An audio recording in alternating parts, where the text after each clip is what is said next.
جميع القنوات الناقلة بالمعلقين لمباراة السعودية وعمان في الجولة الأولى من بطولة كأس آسيا 2024. في البداية ما تنسوش تدعمونا بلايك للفيديو والاشتراك في القناة. نقدم إليكم بهذا الفيديو جميع القنوات الناقلة بالمعلقين لمباراة منتخب السعودية ونظير منتخب عمان على استاد خليفة الدولي بقطر، وذلك في الجولة الأولى من بطولة كأس آسيا 2024.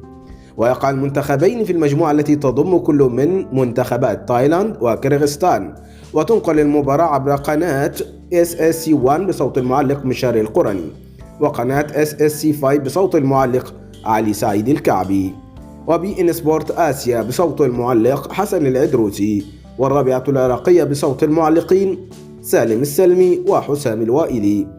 أما عن موعد انطلاق المباراة فتنطلق في 7:30 مساء بتوقيت مصر والسودان، 8:30 مساء بتوقيت السعودية والكويت وقطر والأردن واليمن والعراق والبحرين وسوريا، 9:30 مساء بتوقيت الإمارات وسلطنة عمان. نحن في انتظار توقعاتكم عن نتيجة المباراة في التعليقات، ولا تنسوا لايك للفيديو.